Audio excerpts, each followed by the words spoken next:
Hello and welcome back to Popcorn and Plot Holes. This week we got rid of that dumb Spencer guy because he Wow. listen, everyone started until Spencer, right? Like he was coming up too much. We sent him to rehab to clean up his act. Yeah. It took his alternate persona to get shot in the back of the head. Yeah. Alan Rickman. No, that one can stay. No, not that. Other Incel persona. Spencer.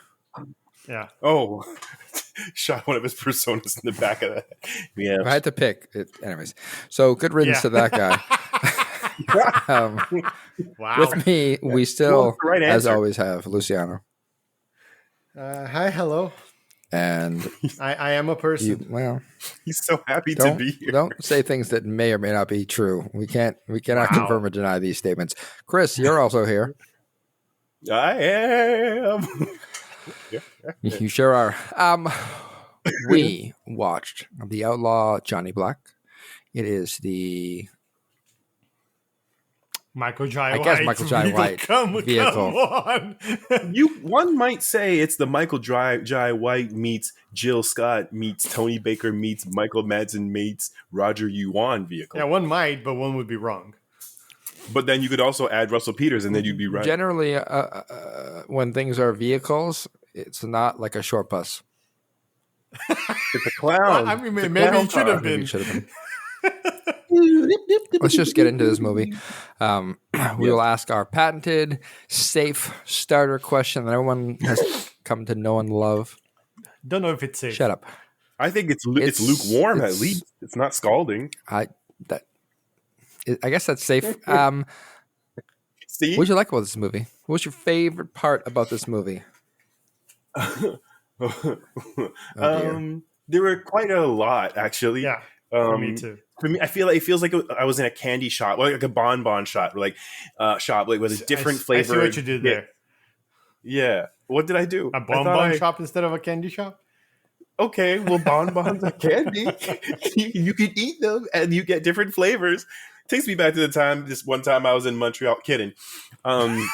You asked what were some of my favorite parts. So much of it, like the fact that it was a self-aware action comedy, but translated through homage to blaxploitation lens, a la Black Dynamite for westerns, but fused with a lot of stuff, and like spiritually, like Black Dynamite and Outlaw Johnny Black are siblings. Because what I'm trying to say is I loved all of it. Yeah, it was. I agree with Which is that sentiment at least. I can't get specific, but I will give you a specific one. Because Chris, I don't know if you know, but we generally talk for like an hour and a half about the movie, and if you just say I love all of it, we don't have a lot to talk about. Podcast over. Don't worry. 5 minutes. Don't worry, because we switch it up. We have to keep the content fresh and nimble for our listeners. Okay, but I feel like they want more than it was good. I'll see you later. I like what did you like about the movie? The movie.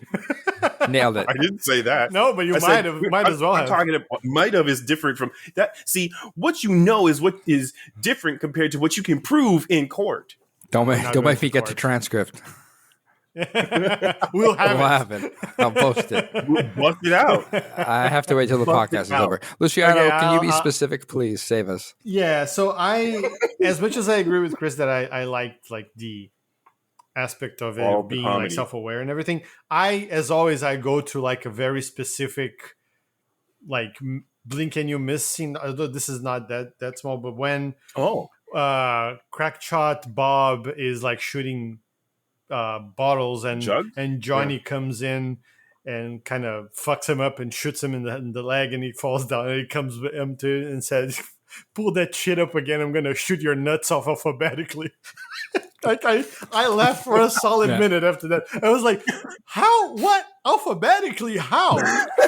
Right? That was probably my favorite scene of the whole movie. ABLLS. Yeah. Did anyone? Oh wait, sorry, no. It's your turn. Thanks. Weird, Chris. Listen. Listen. No, one of my favorite scenes in the movie was when Johnny escapes the prison in Hope Springs, and he calls like the guard left over. He's like, "Oh, you gotta give me some water." Oh yeah, And then yeah. he just starts bitch slapping him, like grabbing his gun That's and a pointing it fucking- at him, and then putting it That's a down. fucking That was Terrence beautiful. Hill. That's a fucking Terrence Hill Yeah. homage. Yeah. I don't know if you guys know about those No. movies. Really? Oh yeah. No. It was open hand slaps and like tricks. That's 100% Terrence Hill movie. I was so happy because I love those movies. Okay. Yeah. So that's yeah. like an action genre? Yeah, so Terrence Hill was like this 70s actor who him and Bud Spencer used to have like they were in like 10, 20 movies, all of the same kind of. It started with Western and then they moved to other stuff, but it's always the two of them and always the two of them fighting a bunch of mooks and just bitch slapping them, throwing them out the window. And that scene was like a concentrated Terrence Hill and Bud Spencer movie. And I loved it too. I loved it. So I was laughing my ass off. Yeah, it was just I it didn't was just even so know. funny because just like it's the best when it goes past that point of like, all right, the bit's funny. It's like over, and you come back to it and he keeps doing it, just like laughing at him. And you think he's gonna stop like 3 times, and he keeps on going. No. Keeps on doing Still it. fucking with it. Yeah. Still fucking with it. And you're like, and it's like a mega reverse on why are you hitting yourself? Yeah. 100%. So like, I think the movie is. Let's be honest with this movie. I bet you most of our listeners expected us to come in here and just tear this movie limb from limb, and there's certainly a case for it if you want to be hardcore about it. But the reality is this movie comes in being very explicit about what it is trying to be. It is a slapstick, Western, blaxploitation, make fun of everything about all those things movie. And you have to just like let it be what it is. This is called popcorn plot holes, I think. There weren't plot holes because they were not trying to really have a plot. It was just stuff that connected to a story, and they somehow managed to actually show pieces that proved all the things were going to happen. They connected us, which is better than a lot of movies that are supposed to be serious. They take themselves seriously. Yeah. They can't like the beginning. It must have been the first or second scene in the movie when the guy was gonna say the N-word, the only N-word in this whole movie, which I was surprised by. And Johnny fucks him up and he goes, I was gonna say nincompoop. Like I was like, okay, I know what this movie is here for, and I'm for it as well. I think we actually just like our listeners are really lucky because I think we just shed our cocoon, and we usually do popcorn and plot holes, but sometimes some movies are just popcorn. Just as we've explained, are just popcorn. 100%. And that's so much fun. Yeah, no, you're right. So we don't have to talk about. We could just talk about popcorn through this whole section, right? Like we can, we can talk about other things we didn't like. If there's, the movie wasn't perfect by any means, but it's just the comedy bits. Like I enjoyed so much, like when he's riding through the desert and the horse dies. And then he tries to get water, and the horse kicks the bucket, like literally. He picks like 2 small handfuls of water and puts them in a giant bucket. Yeah. But like they stack that moment. He found water. Cool, I can help my horse. And then you look, and the horse was standing, but he goes to do the good thing. Looks back, horse dead on the ground, or like dying, air quotes on the ground. Immediately dead. He comes back with the bucket. The bucket is full almost. Yeah. Almost like halfway full. Yeah. Oh my god! When the horse kicks it, like it flies off, like the water flies off. It's great. And they make no attempts to like make it an oasis. No. It is clearly like a heavily forested area where he finds the stream. Yeah. Like, and he comes back with the full bucket. I can't believe I missed that. He tries to feed it to the horse. Yeah, gently.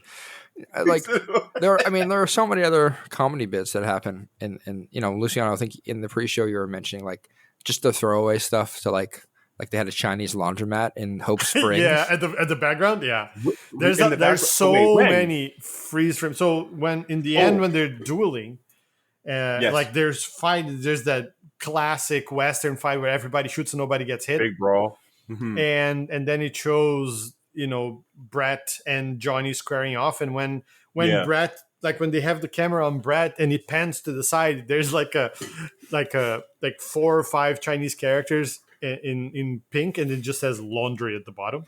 And I was like, dang, come on, movie. Yeah. Like it really makes me wonder what other gems, like Easter eggs or gems, there's are so many. Yeah. Be waiting for you on that. Well, there was also like very early on, Jill Scott as was it Maybell? Ma Bell, and she's just singing the song "You Ain't Shit." Yeah. Which is probably true, 100%. Given I don't know, like this movie. Go ahead. I was gonna say that's a perfect example of like that didn't need to exist. It was just fun. It had it had no like purpose other than just to be funny and fun. Yeah. And you kind of have to roll with the punches. Like if you're gonna overanalyze a movie like this, you're just gonna not enjoy yourself. Yeah, like if you want a serious movie, stop. Don't watch it. Yeah, don't watch it. You're gonna have a bad time. It's a very very bad time. They put fucking Russell Peters as the Indian chieftain, the only Indian who is actually an Indian. Yeah, there were some extremely white as hell Indians who. Oh man, they did not speak any. No, I think he was the only one. You mean the native Scandinavian? Yeah. Not Native American. That wasn't a Native American. No. That was a native Danish person. That's fair. But he did not speak any indigenous language that I'm aware of. He just... No, he was going, hoo-ha, ha, hoo-ha, hoo-ha. I haven't seen That's all he did. A language translation as bad since, I think, like, was it South Park? Not South Park, but Team America World Police. When they had the Arabs and all they said was Durka, Durka, Jihad, Jihad. Like, that's the level it was at. That's the same level, yeah. Well, Russell Peters, when he's doing the wedding for his daughter, his daughter, who's a 8-degree red and white jiu-jitsu martial artist, but whatever. And he was going slap the horse. He ride hooks that fucking horse and doesn't bitch slaps the horse, and he's going like haka haka haka haka black guy haka haka haka this like. But you see the. Yeah, go ahead. No, it's just like this. This is like nobody should take this movie seriously in any way. Nope. Russell Peters. Oh, I was just gonna say Russell Peters. It's one of the. So I guess maybe there's like three. There could be there's multiple occurrences where the casting into that role are meta leveraging what they're good at.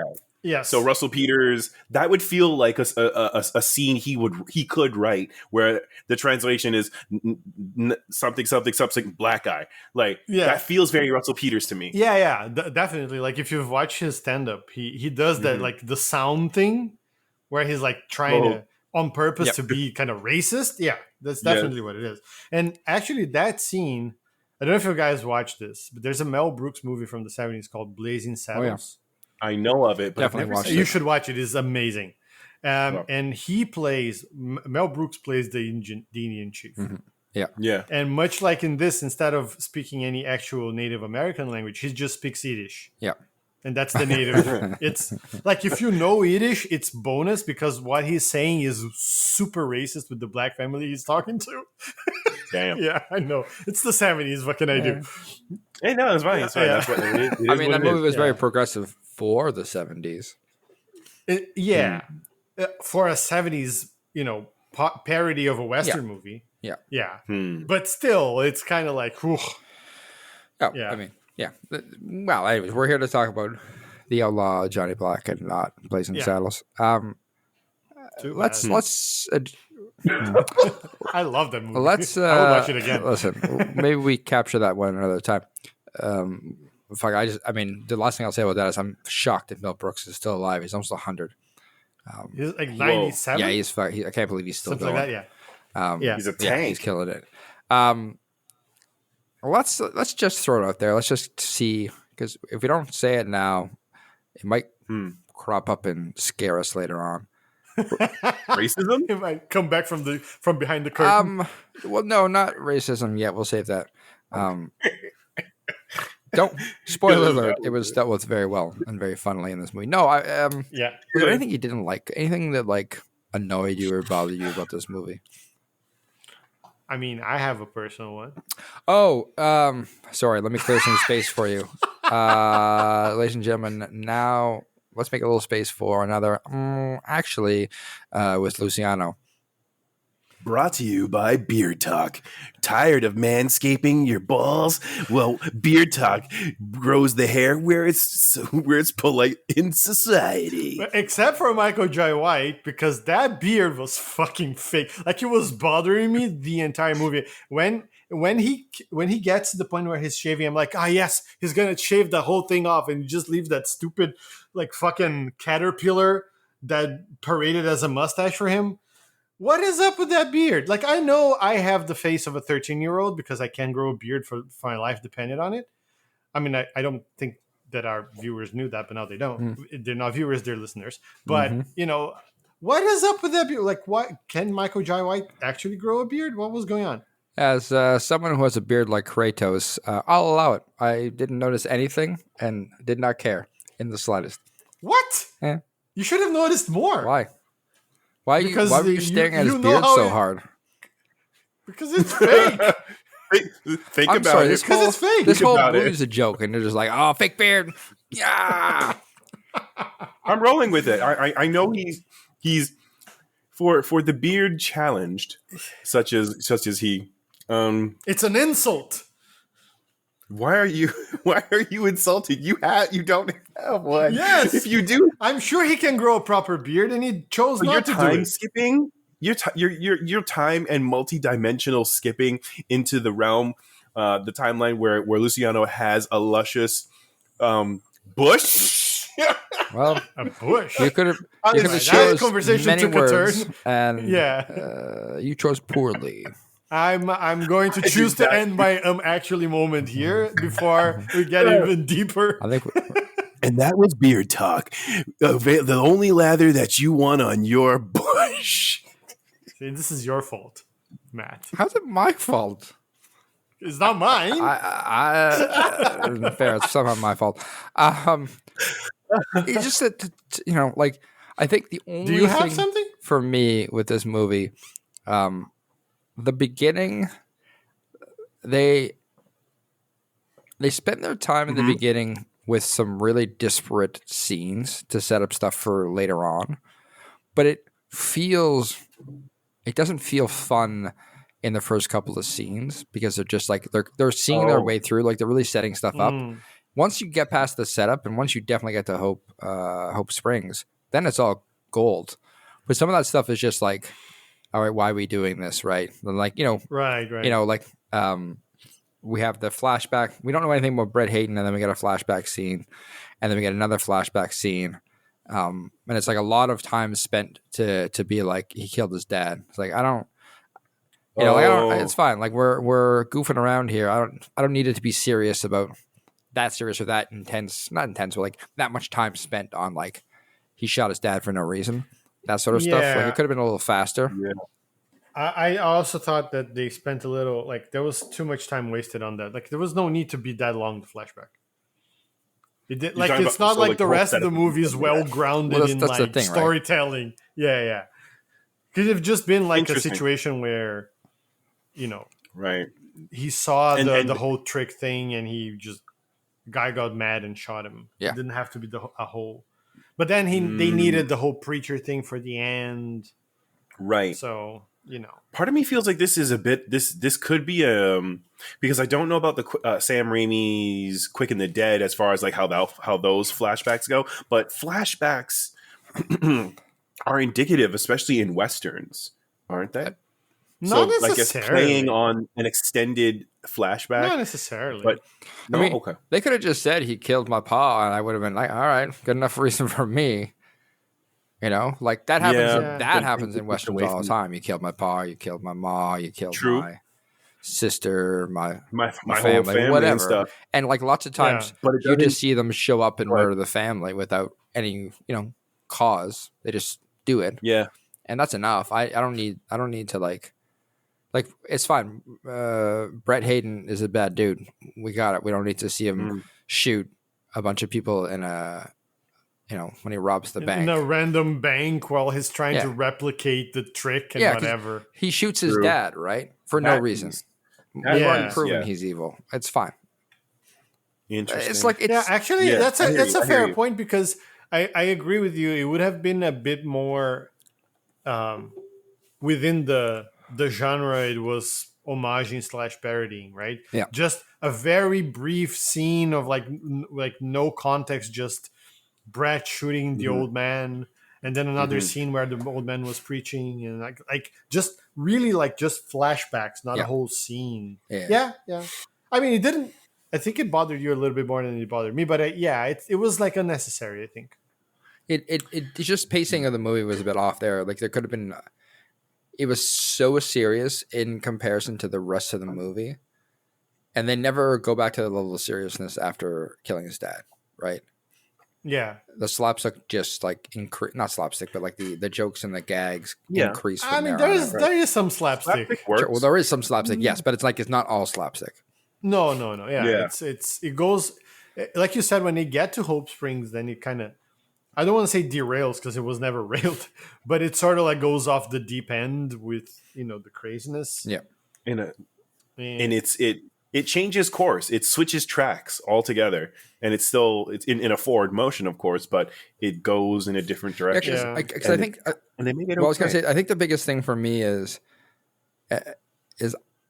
I'm not exactly sure what the deal with the outlaw Johnny Black is, and in the sense of like he's hunting Brett Clayton to kill him because he killed his dad, and he's on the run from the law.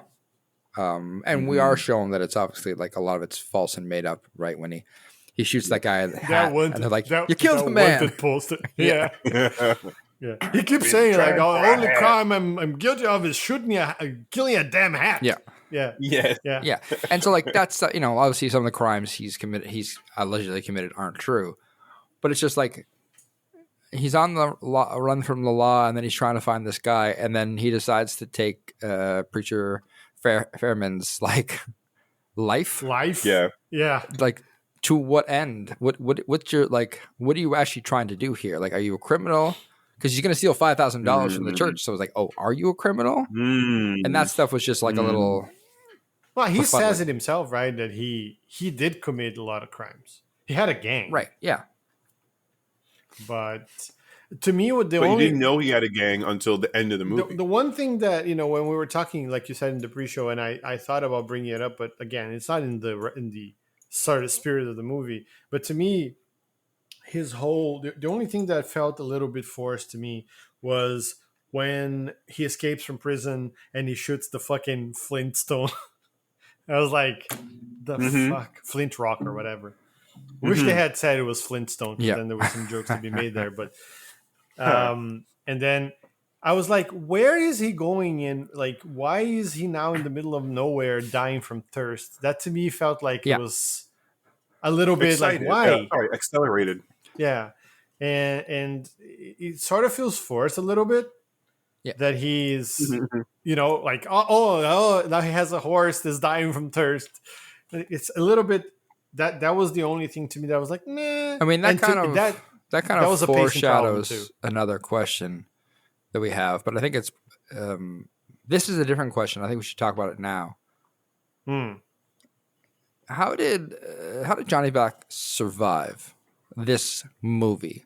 Because he's literally the worst planner in the history of time and space. Oh my God, yes. Right? Like, how many times does he just do dumb things? He shoots himself in the foot with his plans all the time. Yeah. Like, I just don't understand, like how he never gave his horse water, right? Like, it's a funny bit, but if you think about the logic of that, like, how did you not give your horse any water? Why are you taking this man's life? Why couldn't you tell that the arrow was clearly in the Bible? Like, there's no blood. Yeah. And, with that scene and taking like. This feels like it's becoming an actually, but anyway, a micro actually, but like they were being attacked. Percy got shot. He didn't want to get shot, and so he ran away.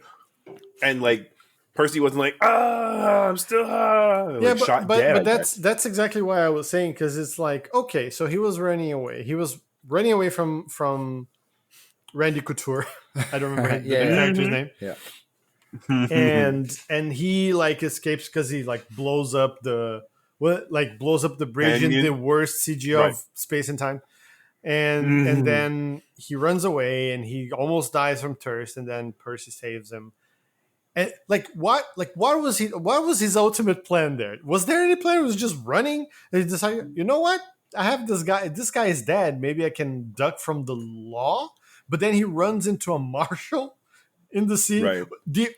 Actually one of the rarest characters in all of Western, a competent lawman. Hey, so rare, right? One that confronts the main villain and isn't just in his pocket. Exactly. Right. Unlike the sheriff, which is what you come to expect from these movies, right? So they did it and they flipped it and still made it okay. No, it was great. But in that sense, going back to your point, Matt, it's how did he survive from being a child as we see him when his dad dies and being the adult he is now, clearly a competent? Well, so this begs the question. Accomplished outlaw of some sort? This begs the question. He's not the gang leader, right? He can't be the gang leader. I think he is. But is it because he's the best shot? Because he clearly is the best fighter and the best shot. So he commits kung fu treachery. You put some respect on the man. Yes, we'll get there, sir. You just wait. Yeah, I know. I know. But so he just had a brains guy to plan the heists in the game. Maybe there wasn't a lot of planning. It was just going in and doing shit and running away and getting. You don't lucky, think Michael Madsen was the brains of the operation? The mastermind? Yeah, I don't know. Maybe that could have worked. Maybe. Or maybe, discount Kwai Chan Kane was the brains of the operation. Wow. Okay. Well, he was. No, that's fair. Listen, you're gonna go there, so let's just take this beautiful segue you've created and dive right into it. This movie does a masterful job of making fun of all of the racist tropes that you might find in a Western, or maybe not the Western movie, but in the West, in terms of everything, right? What was the crime, the major crime that they were gonna blame that was happening in the city? White woman raped by black man crime. They had an acronym that everybody knew what it was. That's how common it is. Yeah. And it superseded constitutional law, I think. According to the sheriff, yeah. Even when there isn't a single white woman in town. That's correct. Yeah. That's not important. That doesn't. I love that. I love that whole scene. Oh my god. Yeah, so I thought it was they struck a really good balance in those scenes of the comedy and also being sort of critical. Yes. I really it. It's not holier than thou on your face, but it drives the point across. At least for me, it drove the point across of the racism. And they did it in very weird ways. Yeah. We were talking about, the Scandinavian being an Indian and then an actual Indian being an Indian and so on and so forth. But a different Indian. A different, the actual Indian and an not Indian and not an American. indigenous person would be the correct terminology. Yeah. And even even the fact that they didn't use any N-word. Actually, I was kind of surprised. Negra. Yeah. He was the only one using that word. And even if we go by what's in the subtitles that I watch with the subtitles, because I always do, they weren't even writing the word as you would expect it. They were writing it Nigra. I don't know if that was on purpose. That was with the accent a southern, sir. I see. Negra. Yeah. I was fully expecting when I saw him talking about the white man land, I'm like, oh boy, he's gonna pull a DiCaprio in Django and just hit that, he's gonna not only use the N word but stick the landing on the hard R. I thought it was gonna be the whole shebang. Yeah. No, but I appreciate it. They didn't do that, right? Because the whole point of this is to make fun of everything, and it's hard to do that when that's happening. But one of the best parts they do it is when they're they want there shouldn't be black folk on our land, and his buddy's yeah. Oh yeah, think about it. We're in the Cherokee village next to the whatever. Yeah. I don't remember. They're clearly indigenous names. That's white man land if I've ever heard of one. It's so good. That rings true right now. Apparently, whoopsies. Oh yeah. I mean, even here in Canada. All of the names that we have, especially all the here towns, in Canada, we are extremely guilty of doing that. Oh yeah, and I mean specifically the whole. You could have replaced those town names with Toronto and Mississauga and Etobicoke. Well, to be fair, those are white man land if I've ever heard of one, right? Yeah, so it works really well. Yeah, it does. We white people suck. Girls hair. Exactly. Wow. No, so I just think they did a really good job of that, and I appreciated the fact that because it had to come up, right? You had to deal with it at some point because it's the Wild West. So I appreciate they attacked it, and that it really made the movie that much enjoyable for me because they attacked it that way. One other question I want to ask you guys before we skip plot holes and dive into questions. This movie spent, I don't know, $20 on like their action sequences. Yeah. And I really appreciated it because, like, Michael Jai White does not look like, I don't want to say John Wick because John Wick because he didn't shoot a bunch of people and do anything. But I appreciated the simplicity of the action sequences. Like, it's not super blurred, so we don't actually know what's happening. It's not all these crazy, like moves like Jason Statham would do or in Fast and the Furious. So it's just like him slowly slapping dudes, and when he pauses, and stands there in a pose, and then the guy attacks him, and he just kind of throws him away, and then he turns to fight Brett at the end. It's just perfect. I don't need you to try any harder than that. No, this movie is very self-aware, and I think it does it credit, right? To not have tried to do anything super, because it was spoofing a movie though. Westerns were in I don't know, the 60s, maybe 50s, 60s, 70s. What superhero movies are now. Everybody was making them, and they have a very specific sort of aesthetic and a very specific way of doing things. And I think they did it well enough to stay true to that, but still be funny and enjoyable now. Because if you watch a Western now, even the ones that everybody knows are good, those movies are slow as fuck. Yeah. Except for the fights or whatever, those movies are really slow. And they managed to kind of pace it, at least those parts, well enough. And it does. I don't know who's responsible for that part, but whoever it is did a really good job. Yeah, 100%. Chris, the love, what do you call it? Love square, the dodecahedron. I was gonna say dodecahedron. Dodecahedron. The love. Who's on first? What's on second? Yeah, that's better. Yeah. How do you think that played out? Do you think it would play out like that? I'm curious why Jesse was cool with hitting on her sister's man, but then got mad at him later on. How that played out, or there's just something there that let's untangle it. Okay, because Johnny impersonated Percy. Yeah. And Bessie never knew. Right. And not once did Johnny ever give into his carnal animalistic natures as a red-blooded, human being all worked up would do. He never acted on it, but Bessie's still going. I think Bessie would, as soon as something happened and no shit, this is a dodecahedron. I thought I could unravel it. It is so complicated, actually. Oh my God. Because Bessie sleeps with Percy. Real Percy. Thinking it's Johnny Percy. You know, right? They have very different body shapes. Yeah. I thought, but it was dark. You know what? Percy was a prize fighter. He was worked up. So maybe he also was ripped. Yeah. Could have been. Could anything?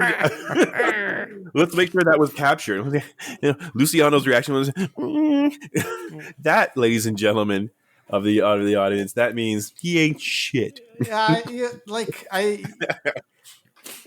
took it to be for just comedy effect, right? I'm not right. I'm not trying to piss on the movie specifically. I'm just trying to open up the conversation and have fun with it. Right. The dodecahedron. Why was Jesse okay with Like Jesse was like, okay, cool. But then Jesse was not fighting with Jesse and Bessie. This is the first time I just connected that. Yeah, Jesse and Bessie. It's like, why do you have to be a confusing movie? Like, to me, honestly, Jesse's character was the most sort of like out of the blue, out of left field character in this movie, because they talk about her, and were any of the two of you fooled when they kept saying, "Oh, Jesse should be the mayor," and she goes, "Oh, as Jesse's sister," and were you any of you fooled thinking that Jesse was Elmer, like that it was a man? No, not for a second. Yeah.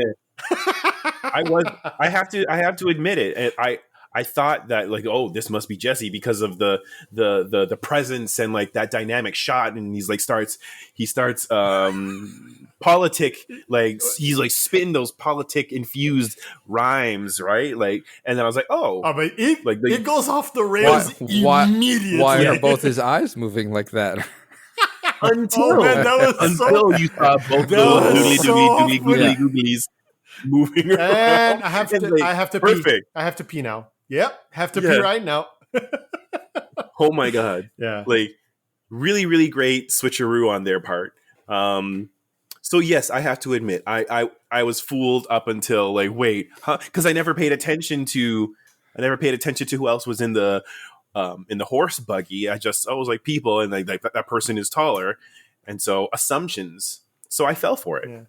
I was not. I mean, I was not convinced.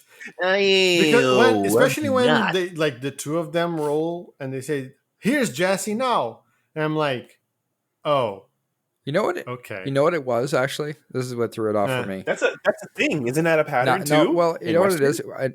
I wasn't thinking about this till just now when you mentioned it. What tipped me off, because I watched this in closed captions, because when I was watching, I didn't want it to be too loud because my daughter was sleeping. She's like 1 year old, right? I don't want her to wake up. I can't deal with that while I'm watching the movie. I can't deal with it. I'm a father. I know what to do. I don't want to deal with it. That's the word I should use. Forget everything I said. Okay. The point is that they showed in the captioning her name was Jessie with an IE. Oh, not an E. Oh, yes. So maybe that's I did not have subtitles. Yeah. I just thought. And so because of that, Jessie. seeing the IE, my brain went to it being female, not male. And especially with Jesse and Bessie, too. Yeah. Maybe that's what it was. Yeah. So I think that's why I just like I knew it was going to be. If I hadn't seen the subtitling, I think I may have been like, oh, that's interesting. I might have fallen for it as well, especially because they have him get out and do a big thing. Like your first expectation is it really hooked you. It hooked me. Like that was very Keegan-Michael Key. Yes, 100% performance. Yeah. So I think that's what caught me on it. It's just like the captioning tipped me off to what was happening. Maybe that's what it is. Yeah. But so as I was saying, like to me, Jesse, like they talk about her a lot before she shows up, and when she shows up, everything surrounding her is a little bit too fast and convenient. She looks like Johnny meets with Bessie and he interacts with her, and she kind of fawns over him, especially when he's shirtless. Man is jacked, by the way. Holy shit! Good for him because he's getting age, and he's still he's a tank. Well, he's a tank, 100%. And he gets the Mel Brooks award. It makes like that. Those interactions make it seem like he's like just not even thinking about sex or anything like that. Yeah. Where he's like not with Bessie. And the moment he sees Jesse from afar, he goes, "Oh!" Right. And she goes as well. She kind of like stutters when she's talking, and it feels a little too fast that she goes, "Oh, I know you've been courting my sister for 2 years, but." And she going back to your question and like the dodecahedron, right? She goes, "Oh, I know you've been courting my sister, but it seemed like we had a moment then." Blah blah blah blah blah. And I'm so sorry. Yeah, it's a little bit too like. I feel like they should have brought Jesse on earlier a little bit. That would have been a bit less forced. But again, this is super nitpicky, right? 100%. At least it's just unpacking that dodecahedron of it. And like Percy, funny, like right? I think the interesting thing for me is like Percy should have just been like, "It's me," because like wouldn't he like? And I know Johnny threatened to shoot him, but like once you got yours, I don't want to continue getting mine. Yeah, and it was the woman with the woman he wanted. He's been wanting ever since. Oh, right, yeah. And the gap there, I think, is because the audience knew Johnny wasn't going after Bessie. That's like that, and that's obviously weird, but Johnny and Percy never had that real enough catch up apart from this is what's going on and you're going to help me. That's true. I'm going to kill this dude. So they didn't have the right conversation one and conversation two. That's what causes the good Reverend, fake Reverend. He couldn't give his first sermon because he lost his voice from laryngitis. Yeah. And then he gets mad at Percy for having... He yells at him. Yeah, he gets mad. Yeah. Sorry. The audience needs to make sure. That wasn't Percy. That was Deacon. Sorry, Deacon. That's right. Deacon. Deacon.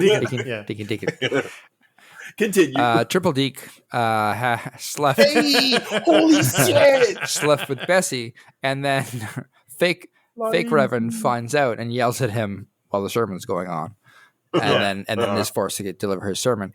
So you're right. You needed that confusion. So that clears it up. Thank you for solving that problem. Yeah. Again, demonstrating how Johnny had no business being alive if he was the mastermind of anything. Nothing. No idea. The fact that he came up with the thing on the spot to say, "Oh, he was my deacon," right? When he was talking to him, I was like, "Okay, great, that's clever." And then that's the extent to where he went. "Oh, you're my deacon. What's your name?" To be fair, Deacon creates part of the problem when he says this is my last. When Johnny says this they both said first and last. But that's the thing. Like, if this is the head of a gang, you should have discussed it. He might have thought that the name would come up, right? No. Right.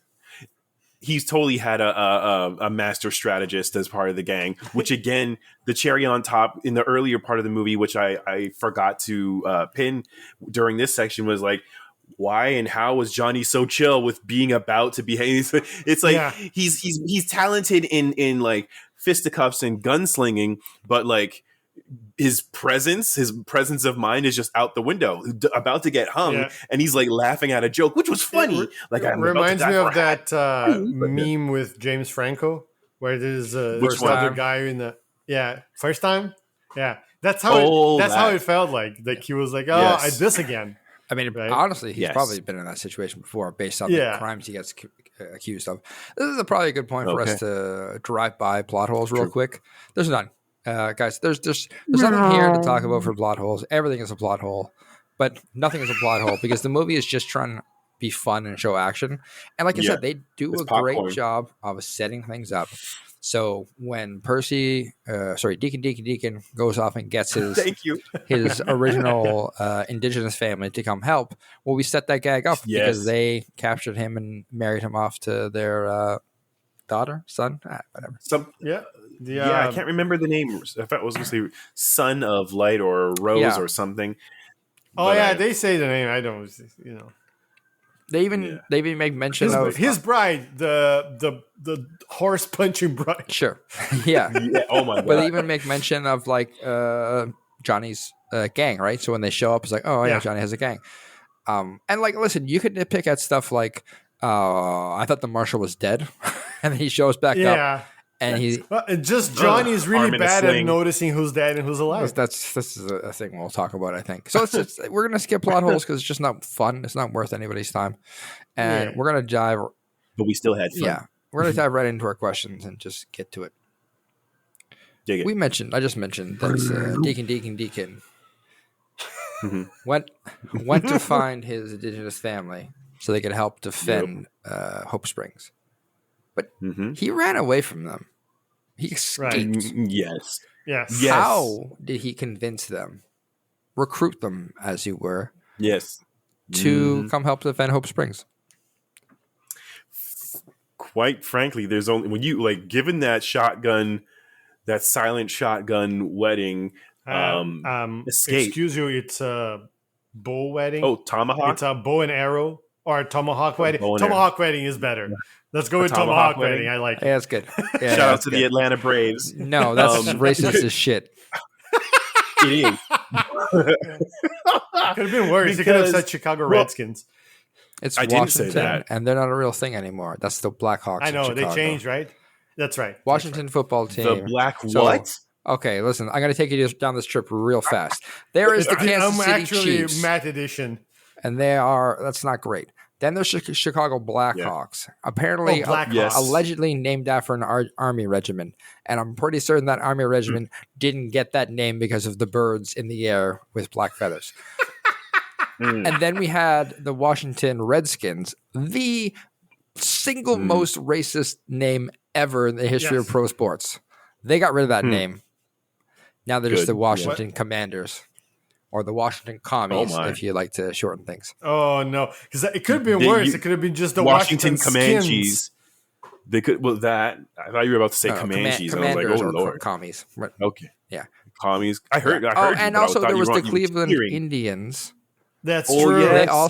They had a Chief Wahoo is the single most racist caricature of a indigenous person ever. Just calling him Chief Wahoo. Anyways, they got rid of that. Now they're Cleveland Guardians. Better. I thought it was going to be Cleveland Native Americans, which wouldn't have been much better. No. Anyhow. Yes. So you were talking about their plans. Yeah. Or not plans, sorry. So how he convinced because of the tomahawk his lovely wedding. Bride. There's only one. Yeah, the tomahawk wedding. Oh, wow. Full circle. We did it. We got back. Listen, there's only one solution that sways an entire community, especially when you ran out on their desert flower.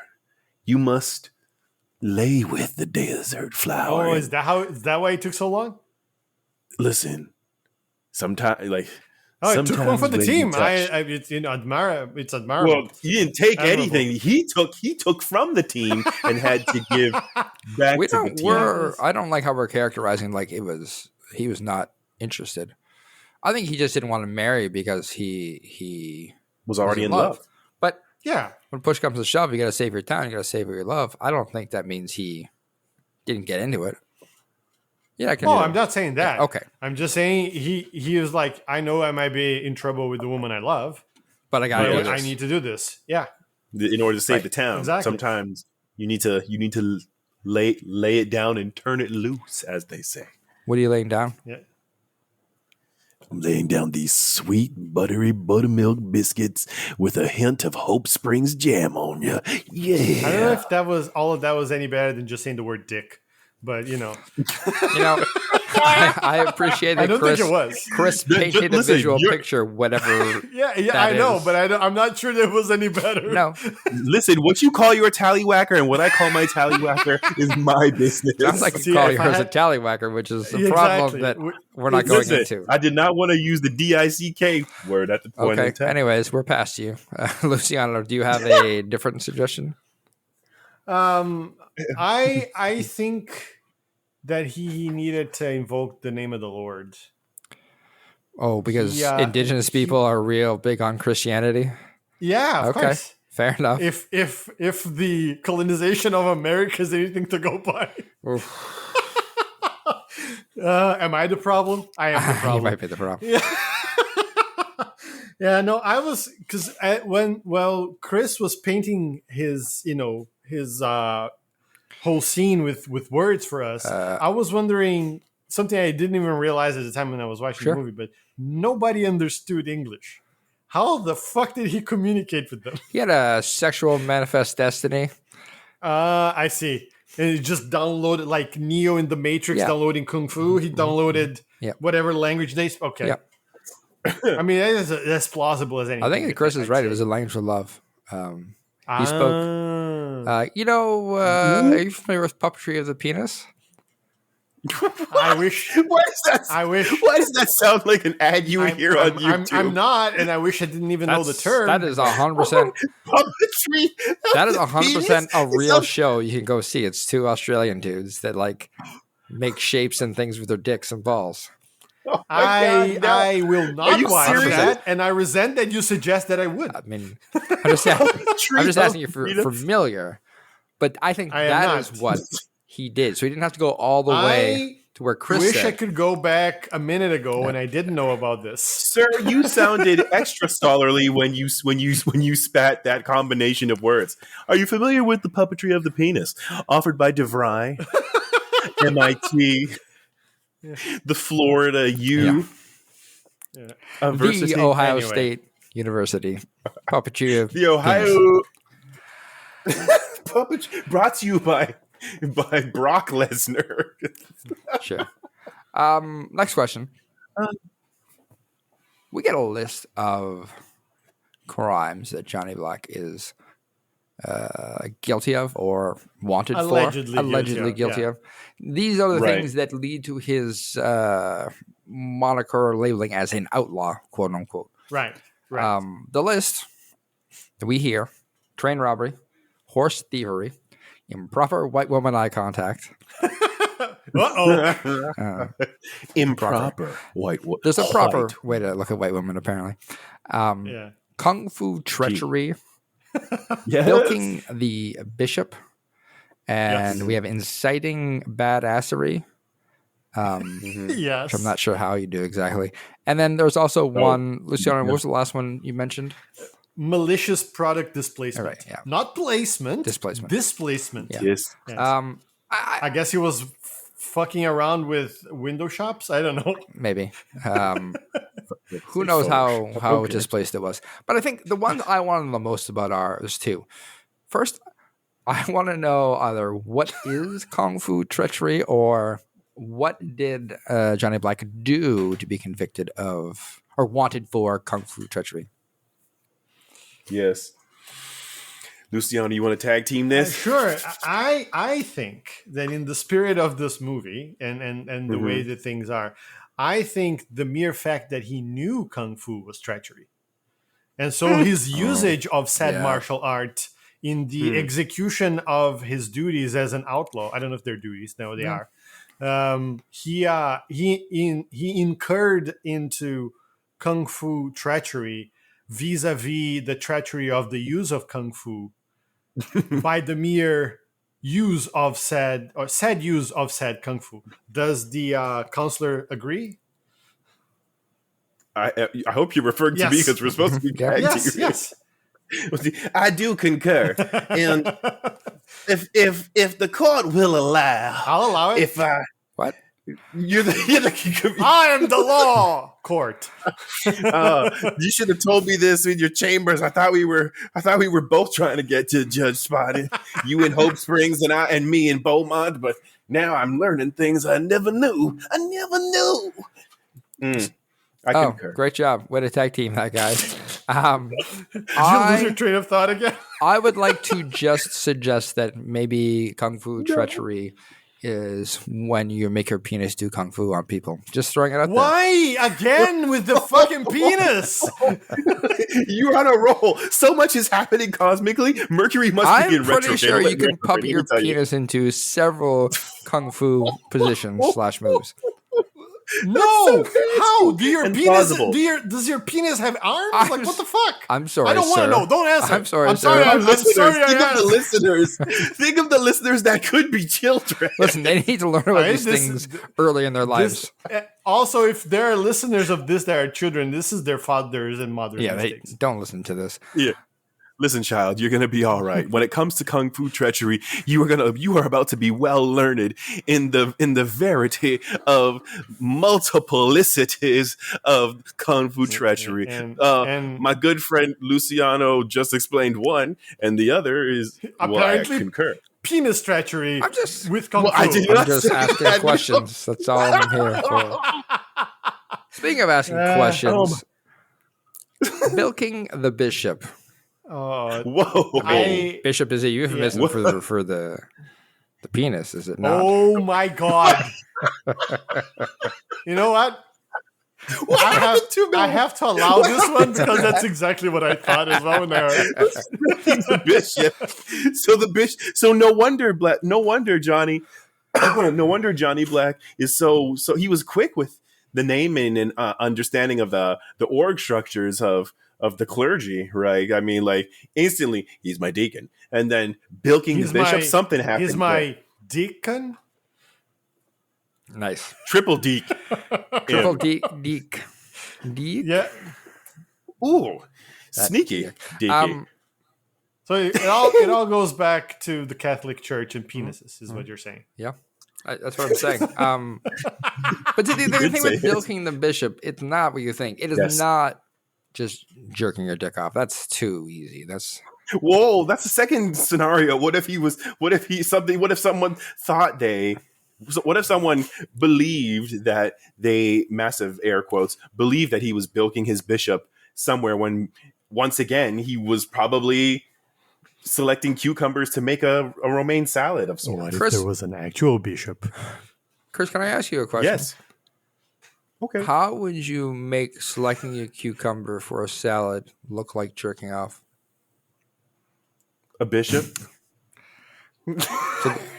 Because. Oh, okay. So, which one do you think is stronger, Luciano? The answer, a bishop, or the answer, because? No, because you both make very good point. Strong statement. Strong arguments. Yeah. This is what happens when you're learned from the finest university on the boat in the Mississippi. Well, it's in university that he learned how to bilk the bishop. I'll tell you that. See, and I'm graduated summa cum laude. Heavy on the cum. You know. Yeah, and very loud. Very loud. What happened? The spirit of incel sense away with you, holy water. No, not at all. Holy water. I command you to Everybody can jerk off, not just the incels. Thank you very much. Yeah, the incels just have no other choice. That's perfect. No, we're ending on that note. Next question. We alluded to this earlier. Why can't Johnny tell if people are dead? He does this on many occasions, except oddly enough, when he shoots four Sheely's men in the back, he knows they're alive. But everything else, I did not. I don't know. He says tie up all these men. So but that might have been cover up. I mean, maybe. Like Deacon. That's fair. It's just like, oh shit, I thought I killed them. Yeah, that's fair. Yeah, because it's just Maybe he's so used to trick shooting that he doesn't know to actually shoot people where it matters. Oh my god! So he just assumes people shot are dead. It's fair. But fortunately, thanks to mega plot armor, he shot them all in the butt cheeks, for example, and that creates enough time for him for the movie to rain Skittles and he goes and like, tricks no, kids. I totally meant not to kill them. Tie this man up. Yeah, he becomes a sheriff at the end. He has to be a law-abiding man now. Sure. By then, like you just get what a wonderful love letter to the Western genre. Like the hero or whatever gets minted. I thought you were gonna say sheriff. What a love letter to the Western police force, but we don't have to go there. Defund. Yeah, defund the marshals. That's fine. Yeah. Well, not the marshal. Not the good marshal. The good I can't even remember his name. Marshal Cove. Yeah. Cove. Thank you. Okay, defund the sheriffs then. Yeah. Thank you. Well, actually, we can't defund the sheriffs because Sheriff Yarbrough came through in the end. Yeah. Well, I mean, under duress. Listen, let's talk about Sheriff Yarbrough for a second because I have questions about Sheriff Yarbrough. Primarily, my question really relates to the fact that I think he might actually be the real mastermind of this whole operation. I think that I think we should explain why. Pick your verbiage. Sheriff Yarbrough is the real mastermind that saves Hope Springs because he doesn't tell anybody he's doing anything. He just fucking shows up and basically unhatches the plan to save the day. This is true. If it wasn't for him, everybody would be fucked. You're right. So wait, are you telling me that this man had the insight to contact the Native Americans in the town where Johnny was before Hope Springs because he knew Johnny was going to be captured and he knew he was going to be hanged. Yep. And then he got them to the fight. Two Indian he got them to couples? fight the locals. Right. So Johnny would save them. Right. and then Johnny would think that they were paying him back for saving them, but it was actually sort of a plan that Yarbrough hatched. So much so that those same Native Americans show up in Hope Springs later. Yeah. Right? Yep. The Scandinavian Indian shows up there. How did they know to show up unless Yarbrough told them to come? Wow, I see. Because it helps push Johnny on the run. Darth Yarbrough is what you're saying. He misses. Yeah, now you got it.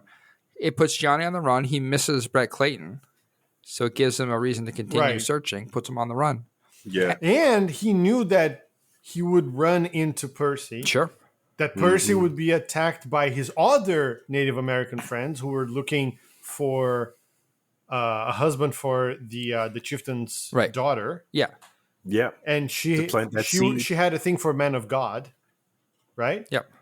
Black guy. And then I didn't want to go there, but sure. You can say it. That's fine. It was Chris. Chris can say it. It's fine, not you. And then he knew that he knew Johnny well enough that he would steal the man's life. Correct. And he knew that by pretending to be a preacher, he would remember his own father. Unlock the goodness in him. Wow. Right. Do you see how many levels it took audience to unravel? Not even unravel, but to shine and spotlight the magnificence. And then he plays the lackey sort of. Yeah, the oaf. That's right. Oaf, spineless sort of oaf to Sheely. Just to make he was one of those masterminds who, like Verbal Kint, plays the fool. Yeah, like Verbal Kint. We don't want to invoke his other name because that man is dead to us. I'm talking about the character. The character. Yes. Yeah. 100%. Because, I don't think that he planned everything down to the idea that Johnny will get caught and Sheely will take his guns, but he planted himself there to keep an eye on Sheely to make sure the plans went well. He planted himself in the situation so he could, sort of nudge the plan along. Ensure the plan. Some might say, some might call that managing. Oh, yeah. Servant leadership. One might say. Might say, what is it that you need? No, I cut you off at the knees. And the greatest gift of all is once the town is saved and the oil is sold, he doesn't have to do the boring task of being sheriff. He can just be rich and... Well, because, and here's what I think it boils down to in the end, he was only pretending, he came up and found himself, he forced himself into the sheriff's position, because he needed a reason to be around and a reason for Sheely to kind of want to talk to him and tell him what he was doing. Exactly. But actually, I think Yarbrough is the true founder of the CIA. Oh. He's the one that came up with the idea of an intelligence agency for the U.S. Which makes so much sense because Yarbrough was the one other witness to the previous reverend's death. Do you think he incited Sheely to kill the other reverend? Well, we said mastermind. We don't know which way the pendulum swings. I think it swings both ways. In true CIA fashion, they'll do whatever needs to be done to get the job done. He knew the reverend knew something. He didn't know what. Oh, I see. And in order to draw it out, he hatched a masterful plan. Interesting. So wait, Yarbrough's the real villain of this movie? And the real hero. Okay, great. Both. I'm glad we isolated it. No, it's fine. I just want to isolate it. That's great. One hand washes the other. I think we're nailing it. Different question. Wait, did Yarbrough know that Johnny would not remember to water his dog? I know his not dog, horse. And I know his horse is not a plant, but you know what I mean. Give him water. Was all of that planned? Is that what we're saying? No, Yarbrough poisoned the horse. Oh my god! Right? Because the horse didn't want the water and kicked the bucket. The horse knew it was the horse poison, bruv. Literally kicked the bucket. Is what you're saying? Right? Exactly. I just realized the metaphor just now. Yeah, there you go. Wow! Fucking hell! Yikes! Fucking hell! That's top tier. That's top tier. Is that English as a second language challenge there, or just? No, I just never. No. It never. I can never thought the horse. That's fine. Kicked I the didn't. bucket. I didn't catch on what Flintstone was, so it's beautiful. We're all equal in this movie. It's like We're the all joke. idiots. The joke is so lowbrow that our brains are just like, what's happening? What's going on? Yeah. I have a different question entirely, I so we love don't talk about how dumb Luciano and I are. And I want to talk about Brett. We haven't talked that much about Brett. Oh, a true outlaw. Yeah. Was it Brett Evil to the McConnelly? core. Is that right? I don't even remember his name. Clayton. Brett Clayton. Clayton. I don't know. It's all white Clayton. people names. Brett Clayton. We hating on very, Brett Clayton. very southern name. Brett Clayton. Brett. I want to Ghost know Town. something. 100%. What hurt Brett? Why hurt Brett? How hurt Brett? When hurt Brett? Who hurt Brett? Or possibly where hurt Brett? Okay, so let's go in order. Okay. Why hurt Brett? What hurt Brett was the first one. What hurt Brett? What hurt Brett? Penis. Go. Continue. Okay. What's the Why next? hurt Brett? Okay. Because penis hurt an ass. Go. Continue. Wow. How hurt Brett? You already said penis and ass. Okay. Yeah. Okay. When hurt Cover Brett? 2 in 1 there. When he was a child and his mom died and he only had his dad. So I got to stop you here. And the priest. What are you? You're Listen, His father was he a was priest? guilty of bilking the bishop too. So what on this podcast where we try to use humor to excite our listeners, you are suggesting that a child was raped, and I that's didn't say that. I thought you was. I didn't say that. Honestly, I thought. sorry. You said a child. When his setup made it sound I didn't. Child I didn't. dad. I did not say it. Listen, you can Fair eject Wait, anytime what? here. I was gonna say. I thought you were saying the child. Wait, why did he have Hey. to be a child? Maybe his child Chris? observed the father Yeah. and priest built him. Sorry. Oh, you're going with that. Sorry. Okay, you know what? You're right. I'm wrong. I mischaracterized this. Sorry, Luciano. Continue. He was like- Continue. Think about it. Poor, not even poor, but like Brett, young, Here's Brett, what Young happened. and Clayton. Okay, I'll give you. strangling- I was Wait, going to no, do no. it question by question. No, I'll Okay. say what happened. Yeah. He walked into his parents having anal sex. But his mom's dead. But Yes, mom you should died let after. me finish. You should let me The anal finish. sex killed her. You should let me finish. Yes. Yeah. You should let me finish. Young Brett Clayton trapped in the closet strangling a dog, right? Oh my Because God. he was already. Wait, is already- strangling a dog the same as bilking the bishop? Oh, he was in there. The dog meant well, wanted to give him love, but Brett was rotten to the core. And all of a sudden, he hears, huh, huh, huh, huh, huh. And then he's like, "What is that sound?" And he winds his way through the biggest church chapel that he done ever seen. And what did he find as he was peeking through the The candles? bishop. No, Father, no, Yeah, the bishop. Yeah. Father. no. Think about it. Yeah. Deacon, Father. No. What? Oh. What? You went a long way, sir, and I will give Yeah. you a silver star for that. Well, maybe bronze star is more appropriate. E for effort? E for effort. I'll take it.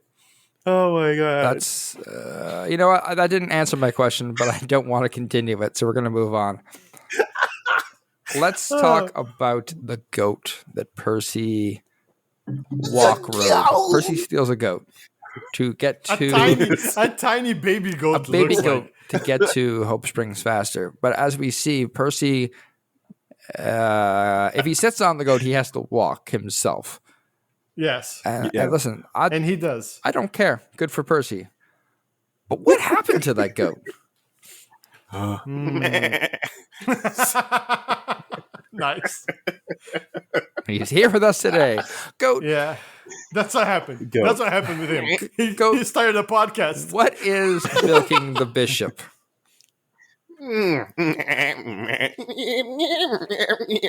Okay. I follow. Continue.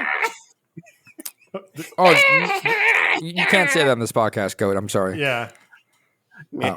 Oh, that's fine. That's yeah. Okay. Yeah. All right. Well, there you have it, folks. That's what happened to the goat. I think that clarified it. That's very clear to me. Did I miss it? Oh yeah, What did Yeah. the I goat. think the ghost took possession of your body to communicate. my body? Yeah. Yeah, the goat is a spirit now that roams the land dead? seeking willing or unwilling hosts. Yeah. I mean, this was in the Wild West in the 1800s, so it stands to reason he's not with us anymore. Yeah.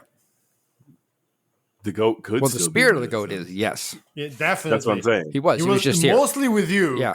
But I don't know why you're goat friendly. I don't know if you have a sign in the afterworld or otherwise. Goat friendly. it's my afterlife companion. Mm-hmm. Yes, your patronum, if you will. Moving on. There you go. Wait, Chris's patronum is a baby goat? Moving on. Okay. How did Johnny's gang form? We see mentors. Them. Mm-hmm. They show up. But as we can tell, Johnny not so good with the plans. So how did they become a gang? Strong enough that they came to his aid. At the end. They were all old people. So they've been a gang a while. Yeah, that's a 20-year-old. He formed this gang when he was like 15. Okay, and they lived. Yeah, they lived a rich Stop life. Vamping and start answering the fucking question. We're thinking. Fuck you. We're trying. Yeah, so I think it all had to start with a good old fashioned train robbery. Oh, I thought it was a train bilking. My bad. Oh my god! I can't believe you connected that. That is wrong on so many levels. The goat said. It's fine. Don't worry about it. You don't want to know what the goat said. I wish I wasn't there. But I agree. I think it was a train bilking. I mean, train robbery. Oh boy! And I think it was one of those situations where they were all there separately. To do this is my robbery. To do crime, to do the crimes, and they found themselves rounded up by the marshals, and they had to collaborate with each other to escape the train, not be arrested and hanged. And they found a kinship. They found and they found that they had complementary skills. Johnny knows how to shoot. Yeah, doesn't know how to think. No. Right. Actually, all of those characters have names, although we don't ever hear those names. This will connect it for the listeners. But yeah, I'm looking it up right now. Please do. It's so Roger Yuan was one of the so Dutch, who's Michael Madsen. Right. I think he is the leader of this gang. That makes sense. And I think he's the one that noticed that they all work well together. And he was already advanced in age. If this movie is anything to go by, he looks like he's like 80. I don't know. Michael Madsen is not, but the character looked like he was. And then they had to it was kind of like a Orient Express, except with no Matahari. Okay. So not as fun. And they were all there to rob this train. Some of them wanted to rob some of the passengers. Some of them wanted to kind of hijack the train and steal the cargo. Others were just there for, I guess we have, Kwai-Shan Kane there. Hey, Luciano. Maybe he was there in a spiritual journey. You already said they got caught and they hung out together in a jail cell. Yeah, I'm doing the prequel. I don't care. Okay, fine. Yeah. I just want to ask how they formed. You're like, they got caught in a train robbery and they hung on the jail together. I was going to go into their past and how they got their names. Like, none of their names are actually their names. But if you don't want to hear that, that's fine. No, it's your loss. That's why we call them That sounds boring. Fair enough. Really? But I feel like we don't have to continue it, but there's you guys wouldn't let me talk about puppetry with the penis. I'm not going to talk about some train heist. Why not? Train heists are fun. God damn, you really hard up for that. I can end the train heist with a bilking if you want. Nah. You could end the train heist with an ad. No, we don't have time. For puppeteering of the penis. I'll tell you offline. The next train heist, we'll do it. Whoa! Wait! What? What will you do? Book the bishop. I thought this was clear to you. This is very clear. No, it was. Hey, why did Reverend Fairman steal the eagle suit when he escaped? Oh, good question. Did he need that? But he technically, it helped him not fall completely straight down into the lake. When he escaped, it was nighttime or early morning.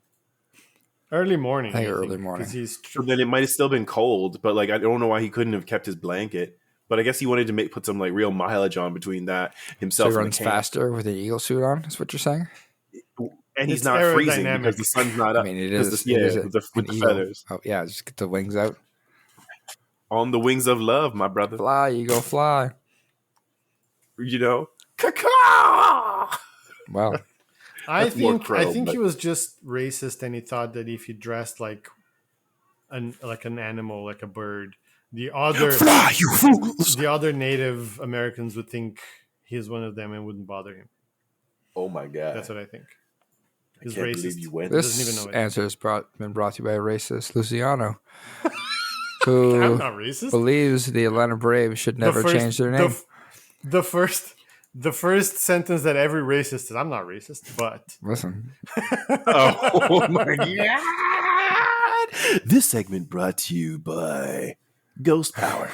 It's the arm deodorant that leaves a chalky residue because you shouldn't be standing in the white man's land.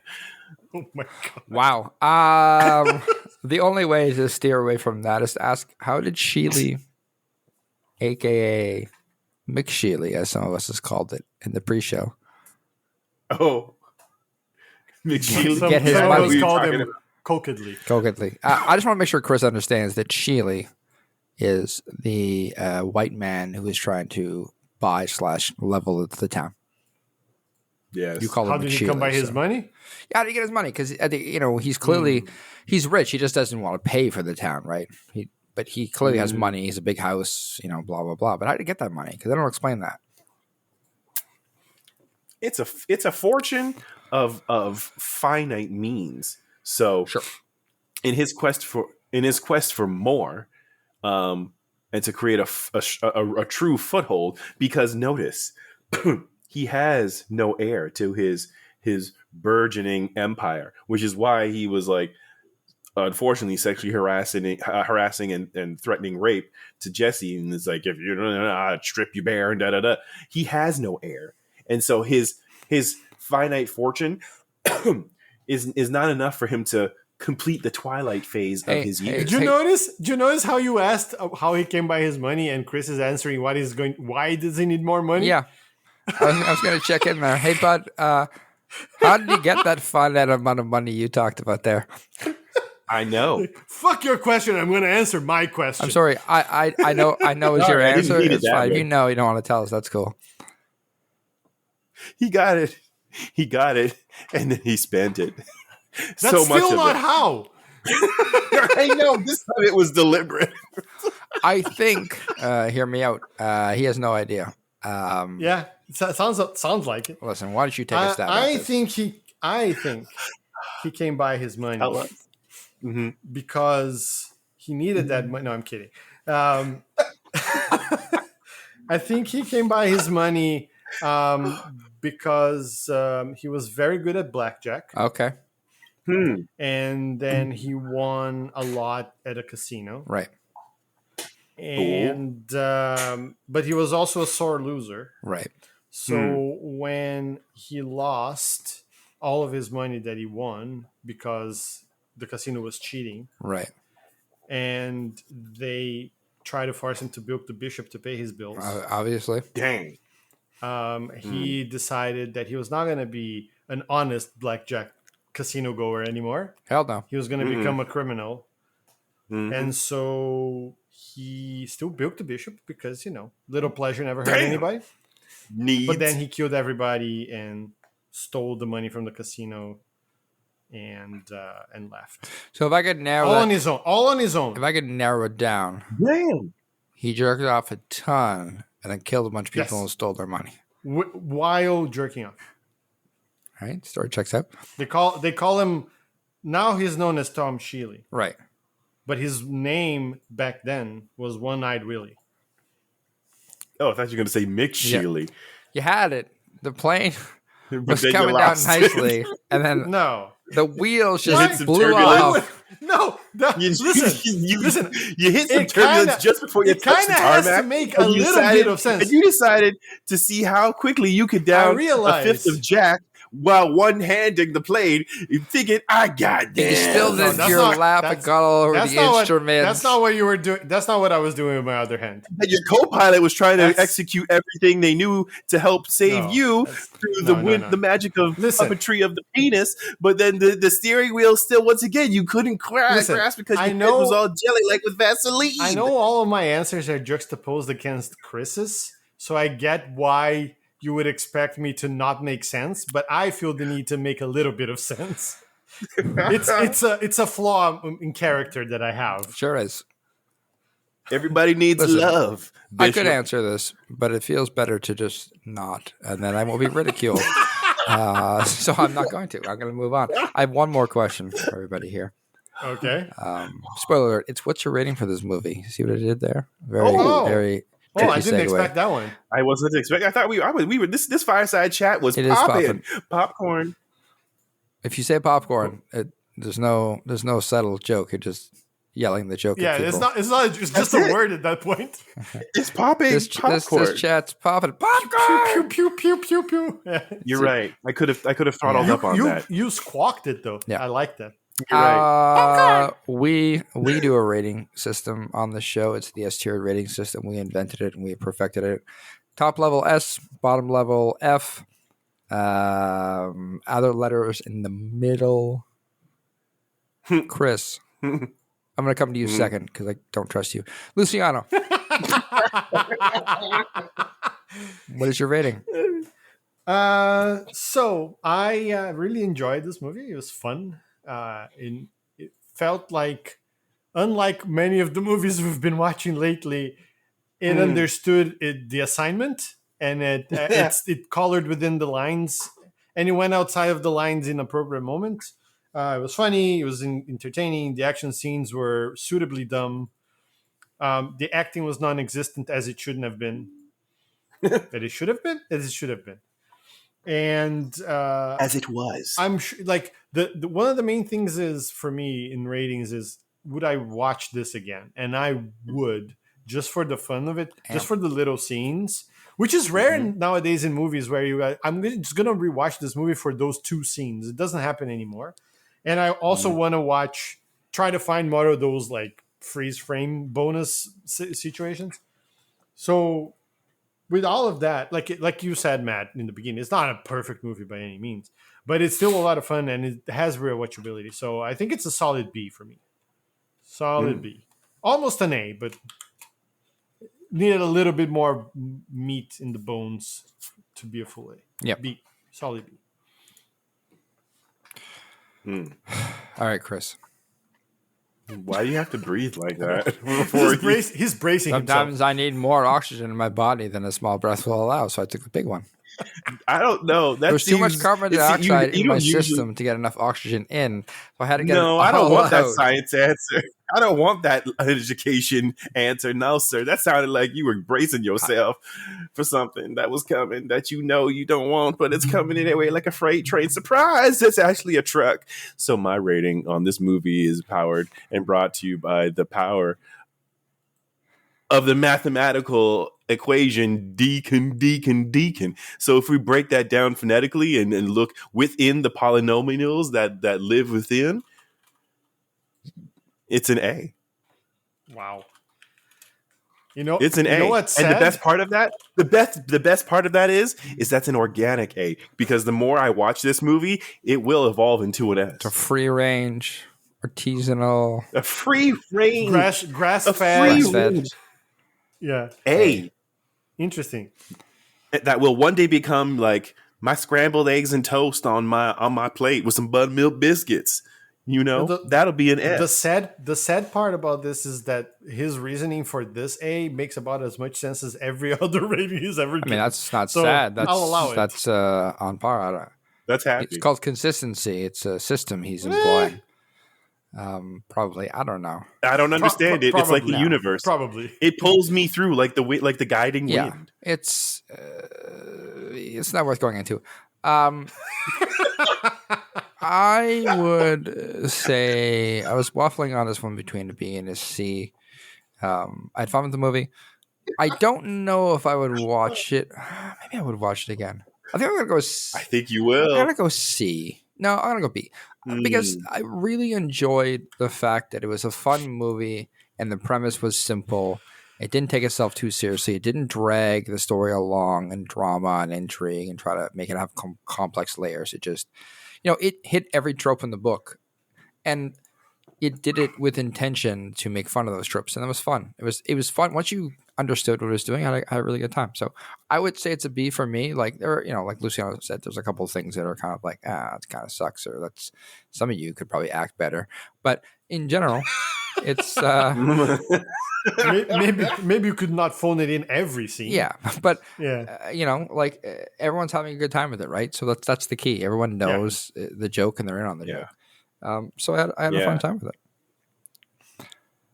Well, beautiful. That's what it does. That's what cult movies do. Like, So next, we are going to watch The Beekeeper. Speaking of Statham, it is the Jason Statham vehicle. There's no one else driving it. It is in theaters, but it's also available on streaming. I think you might have to pay for it. So maybe watch it in the theaters. I don't know, but it's on streaming. But yeah, next week, The Beekeeper. We're done here. Yeah, so the thing with the train heist is, they were all there to do a really interesting and intricate heist on that train.